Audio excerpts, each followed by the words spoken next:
Welcome to the Minor Consult, where I speak to leaders who are shaping our world in diverse ways. Today, I'm delighted to welcome Alison Levine. Alison is in a rare club as someone who has climbed the tallest peak on each continent and skied to both the North and the South Poles. I'm excited to discuss these feats and, importantly, how they inspired her outside of her adventures. Alison, welcome. It's great to see you. Thank you. Great to see you too. Thanks so much for having me on your show.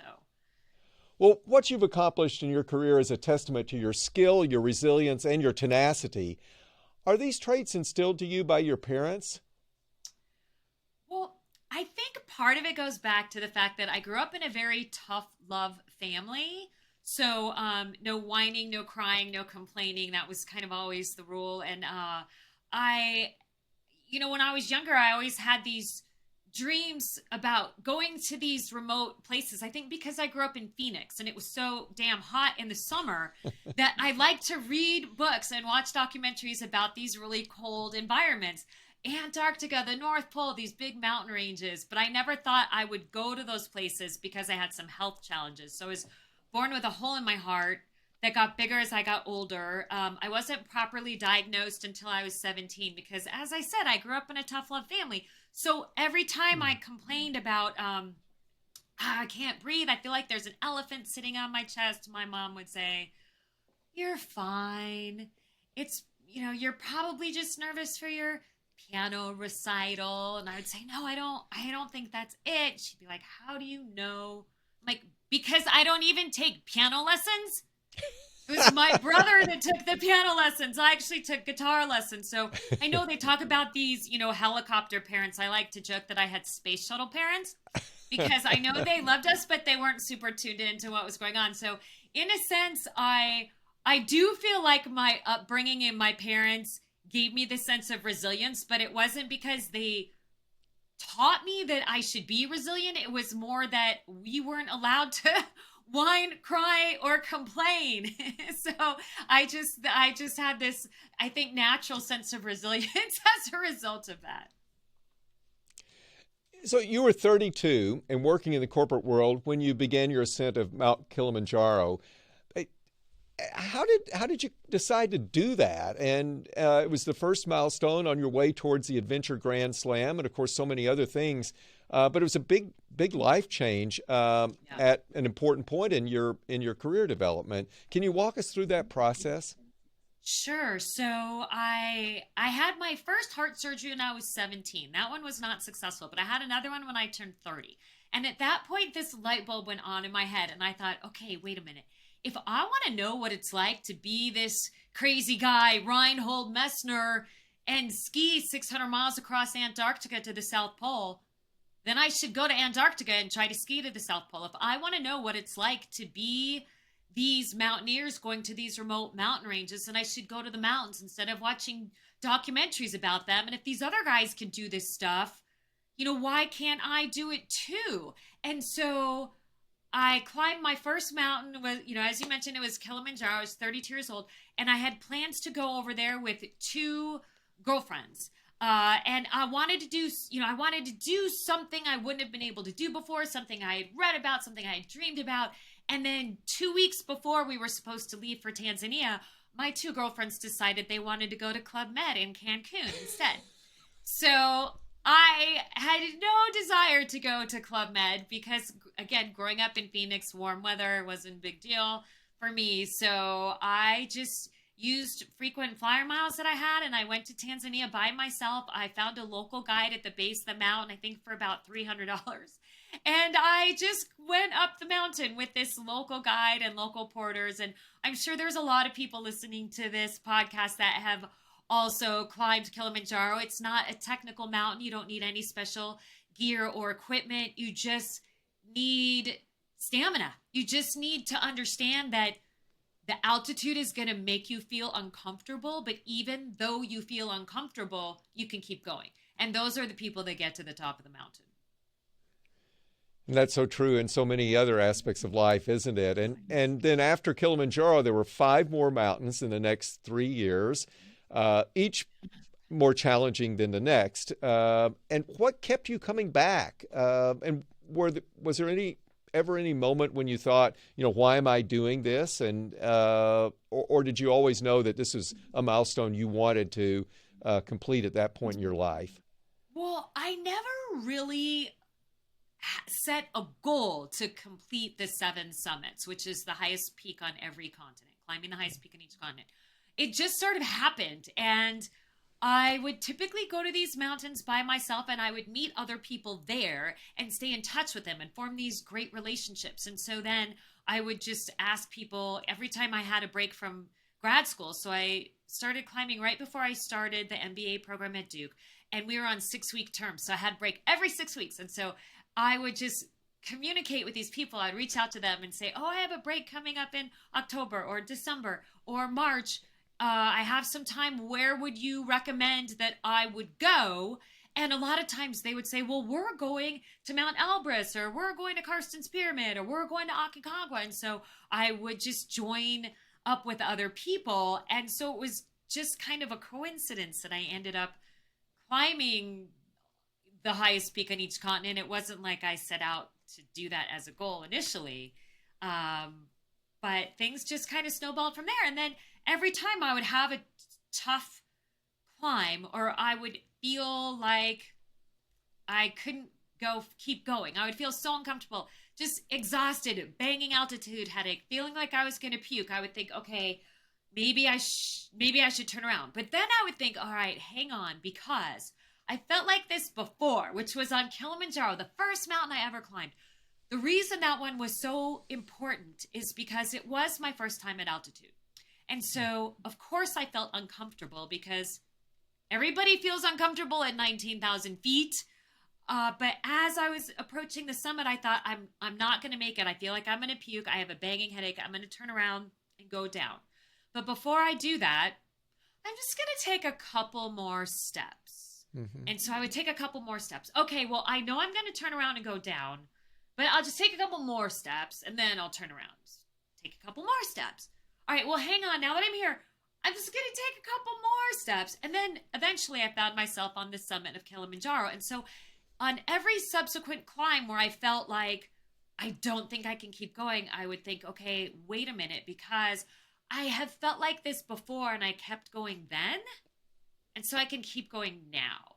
And I think it's so important to draw on past experiences and past challenges when you're having a tough time or struggling with something, and think back, well, wait, because I made it through this, or someone else I know made it through this, and if they can do it, I can do it.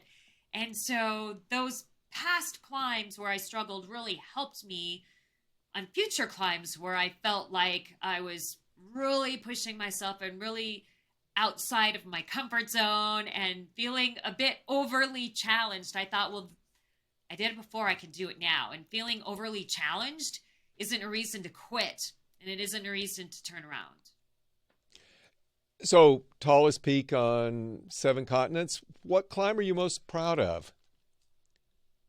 Well, I think I'm really most proud of the first American women's Everest expedition in 2002, because although we did not reach the top that time, we turned around less than 300 feet from the summit in bad weather.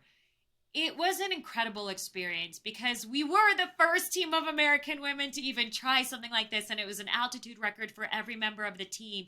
But the reason I'm so proud of it is because even though we did fail, it's just a great message about how important it is to give yourself freedom to fail. Because when you're going to try really hard things, when you're going to set ridiculously high goals and truly push yourself outside your comfort zone, you're going to have to give yourself the freedom to fail, right? You just come back from it better the next time around. And because I had that failure on Everest in 2002, the lessons I learned from that allowed me to go on and reach the summit 8 years later in 2010. And I just think this message about failure tolerance is so important. And it was a tough failure at the time because it was so high profile, because we did have so much media coverage.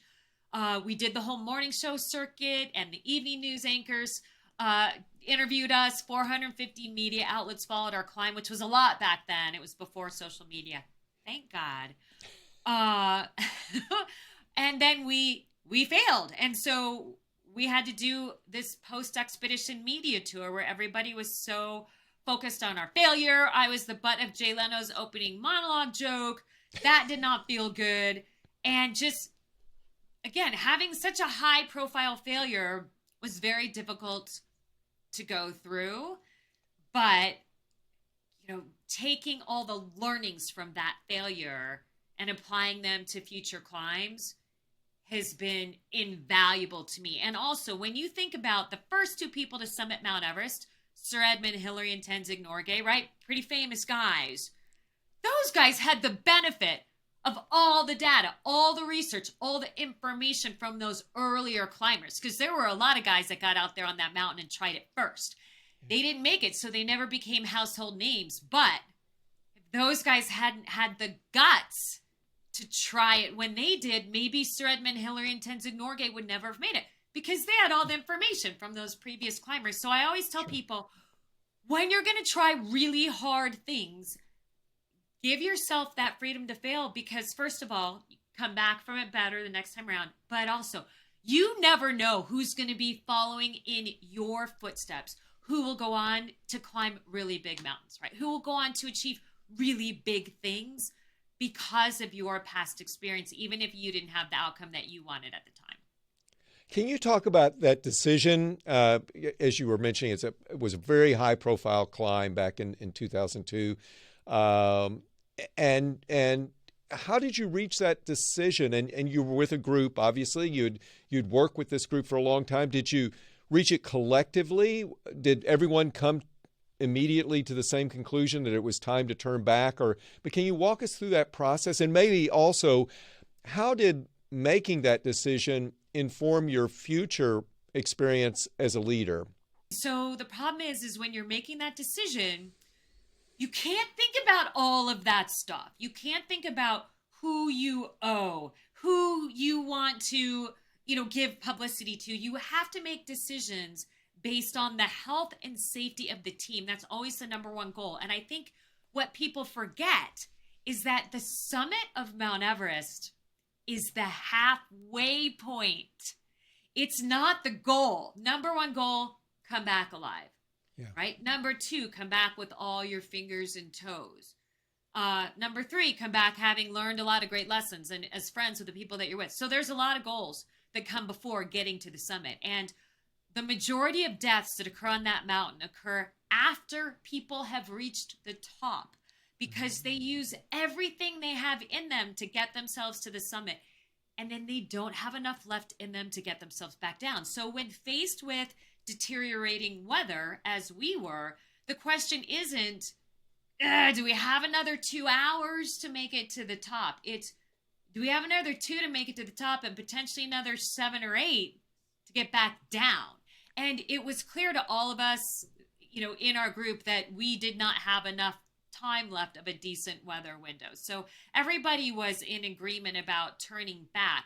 But so it's the right decision at the time. But when you get all the way back down to base camp, and the teams that chose the day before you to summit, they all made it. So you get down and they're all there and they greet you and they say, "Oh, how was it? Did you get there? Did you get to the top?" And you have to explain, "Oh no, we turn around, just a couple hundred feet from the top in a storm." And the teams that picked the day after you to summit, they had perfect bluebird skies and they made it as well. So you have to be able to live with this decision and be at peace with it. But it is difficult because you put so much into it.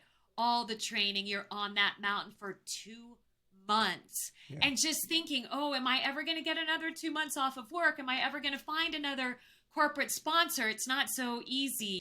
Alison, as you're describing the decision, it seems metaphorical for life in general, and that we prepare, we plan, everything's executed perfectly, and yet at times some of those important things in life are dependent upon circumstance and chance. And how did that experience impact you talk a lot about leadership. You've written a lot about leadership, and I want to get into that. But how did that inform your worldview on leadership? And I suppose the other thing is agency and the control over which we have of our lives and circumstances? Such a great question. I used to be very focused on planning. You have to have a plan. You have to have a solid plan. This is the most important thing, right? And planning is incredibly important. It keeps people motivated, keeps people on track, keeps people focused. I think planning is great. But what I learned in these remote extreme environments is that while it's a great idea to have a plan, what you have to remember is that whatever plan you came up with last year, last month, last week, this morning, your plan is already outdated as soon as it's finished, right? So yes, plan, but you cannot be hell-bent on sticking to that plan no matter what. You always want to be much more focused on executing based on what is going on at the time. So I learned to take action based on the situation and not based on some plan. So I've really applied that to all aspects of my life in business and climbing and everything else.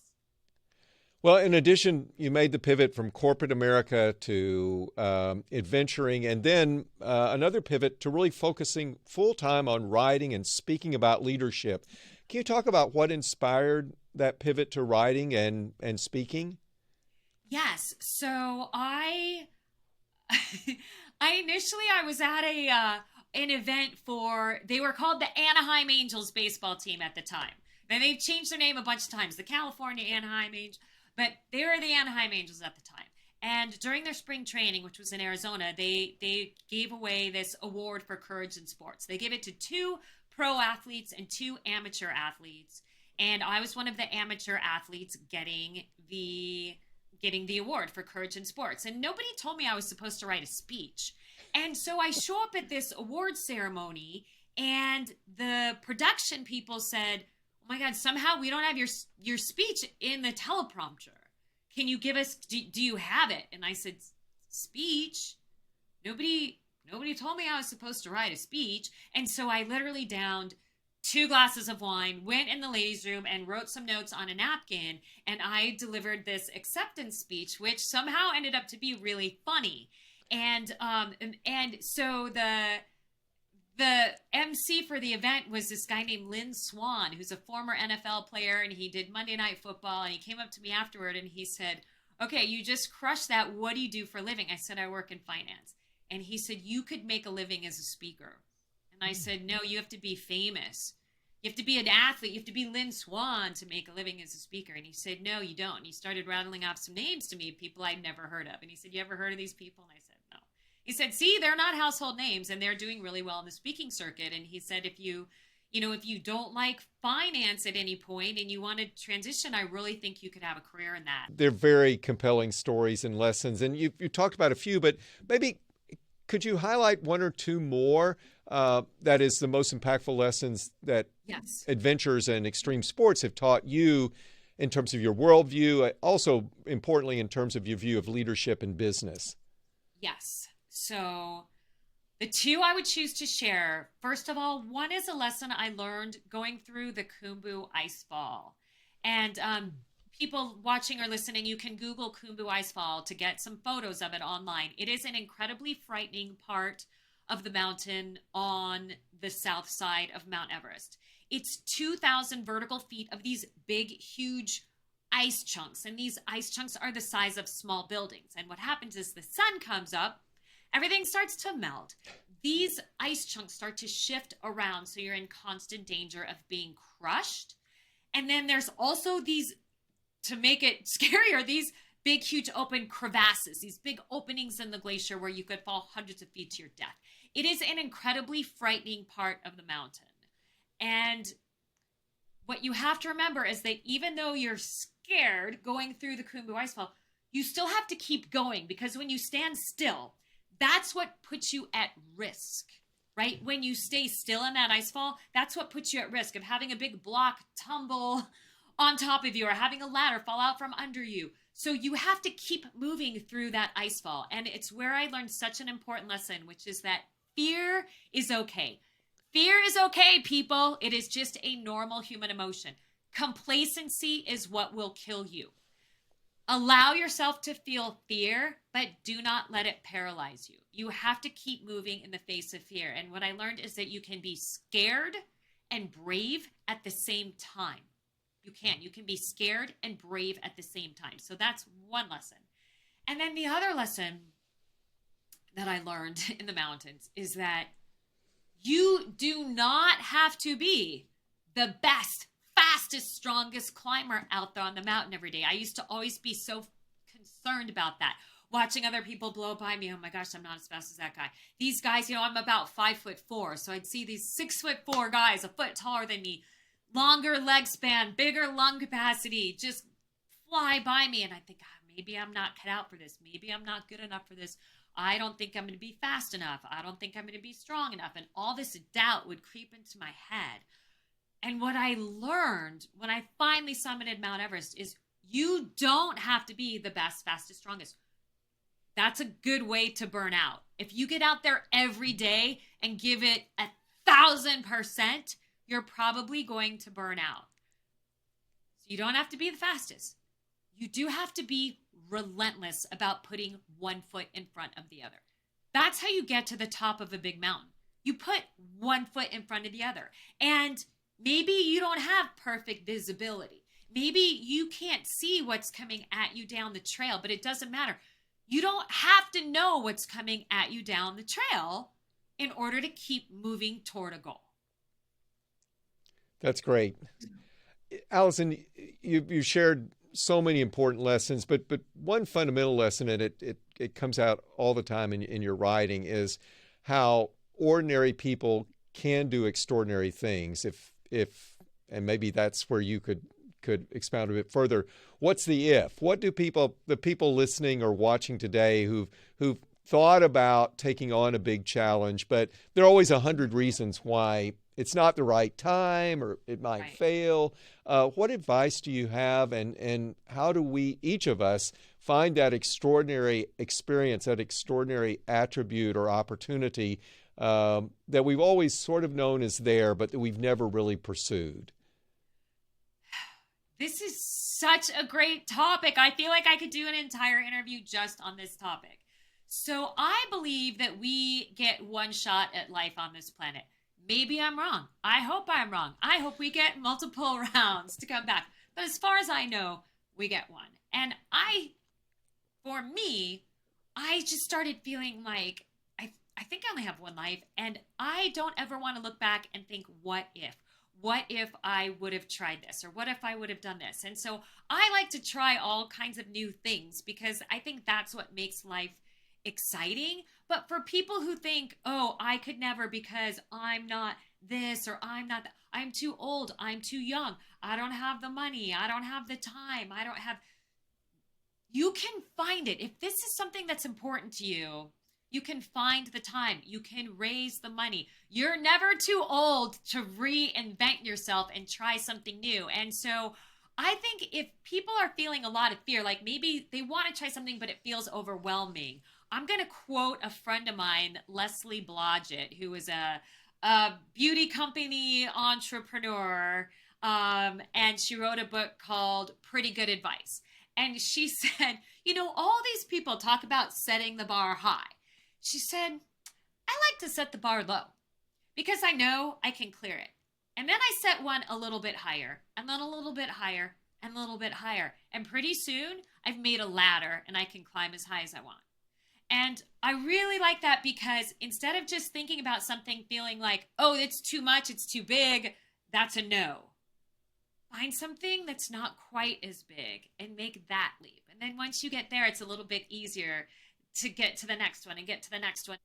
I think that's such great advice. It reminds me that just this summer, my wife and I went to the birthday party of a friend of ours who's 90.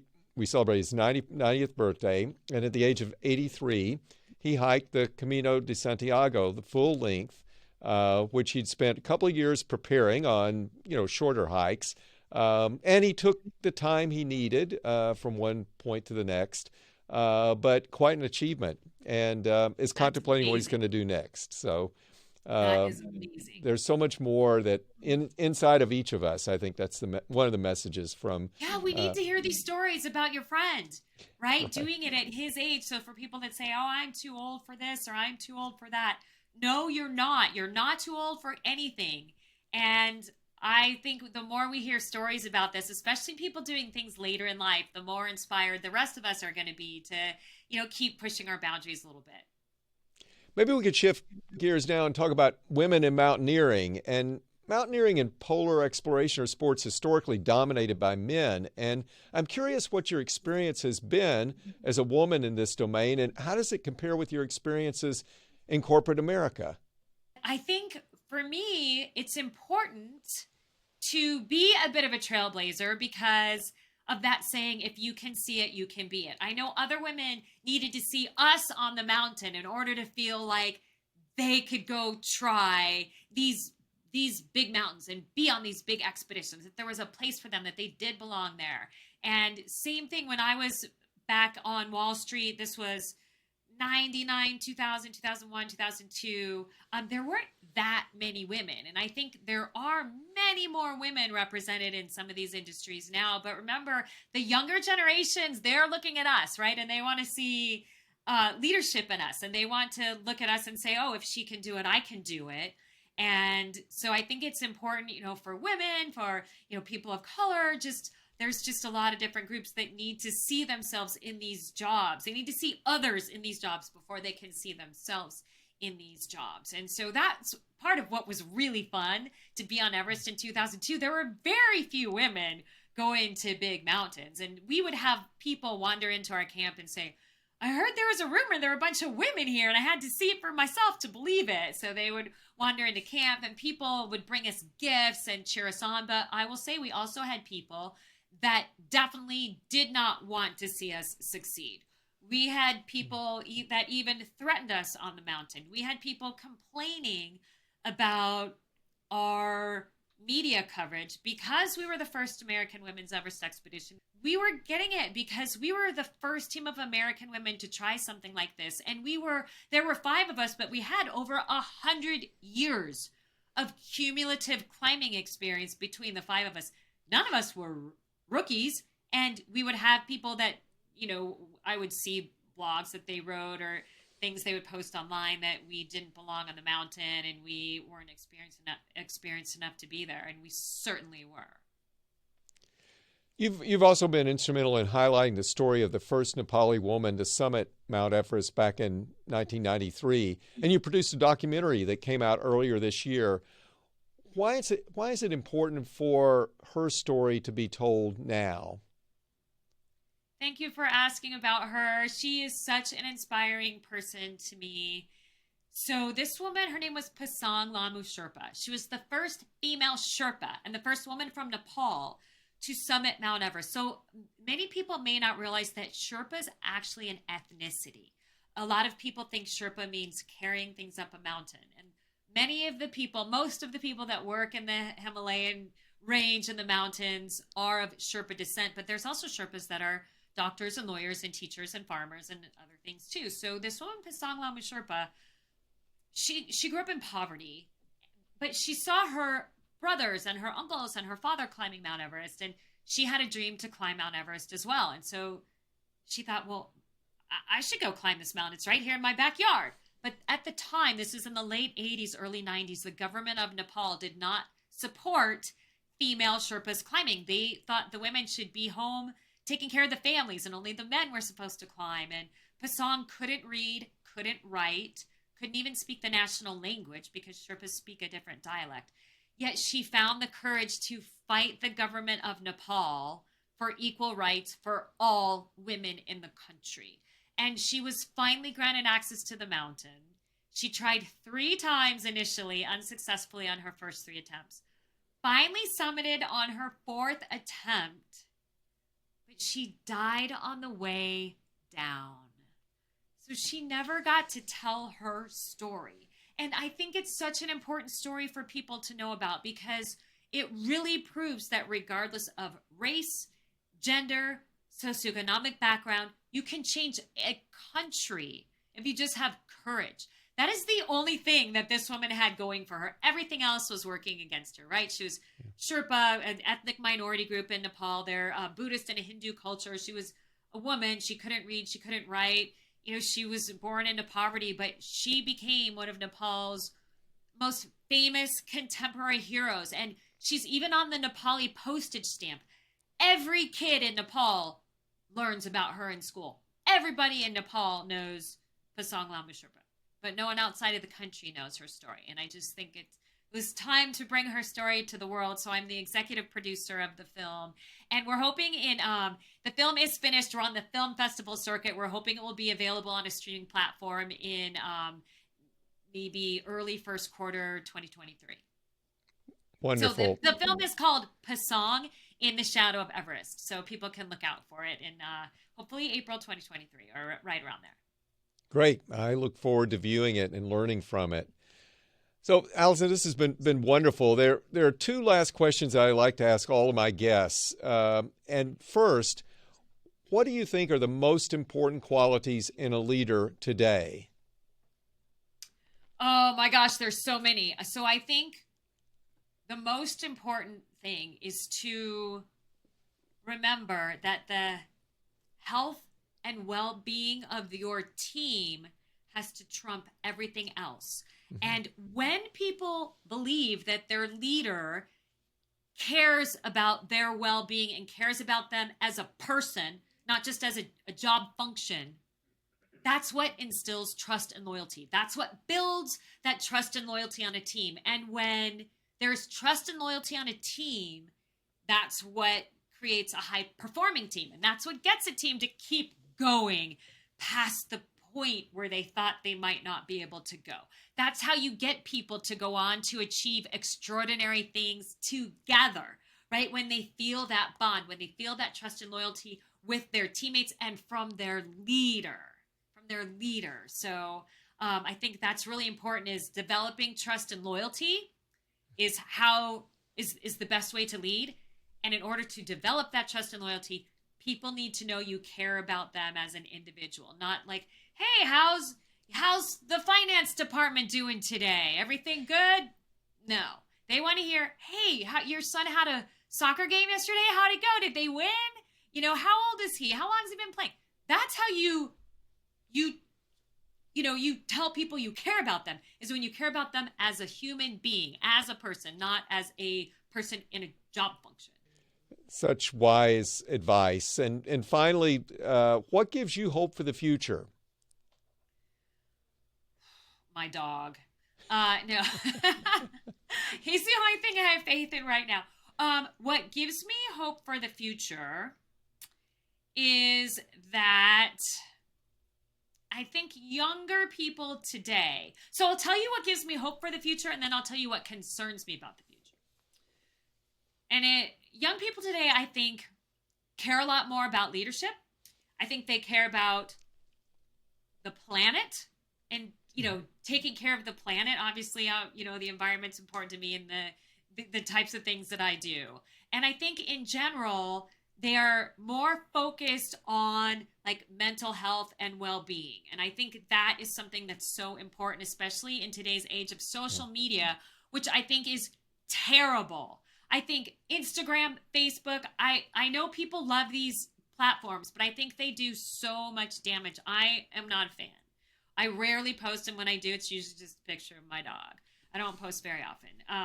But I think that young people today care about the planet, and I think they care about being strong leaders, which is something I know when I was younger and growing up, I didn't really have exposure to leadership development, so I didn't really think about that. I was in student government and things like that, but I wasn't thinking about it in like long-term ramifications and what I can do as a young person to help other people achieve big things, to help other people go after big goals.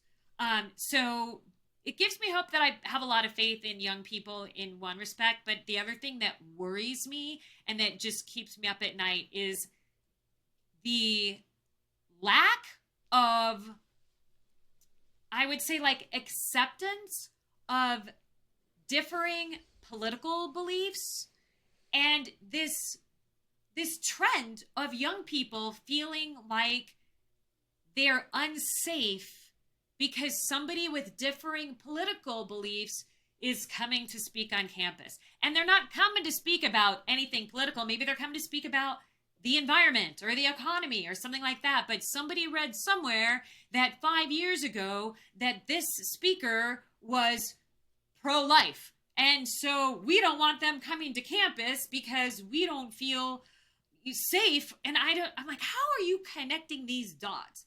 How are you connecting these dots to feel unsafe or to feel disrespected because somebody has different political views than you have? Let me tell you, you're going to meet people when you get out into the world, young people, and old people of every age. You have to be able to work with people that have very different political views and different views on almost any type of topic. And you don't have to agree with them, but you should treat them with respect and want to learn more about their views. Well, Alison, thank you so much for joining me today, for sharing your experiences, your thoughts about leadership with us, and we really appreciate it. And thank you for listening to the Minor Consult with me, Stanford School of Medicine Dean Lloyd Minor. I hope you enjoyed today's discussion with adventurer and leadership expert Alison Levine. Please send your questions by email to theminorconsult@theminorconsult.com and check out our website, theminorconsult.com, for updates, episodes, and more. To get the latest episodes of The Minor Consult, subscribe on Apple Podcasts, Spotify, Stitcher, or wherever you listen. And if you enjoyed today's episode, please rate the podcast 5 stars. Your feedback helps make this podcast happen. Thank you so much for joining me today. I look forward to our next episode. Until then, stay safe, stay well, and be kind.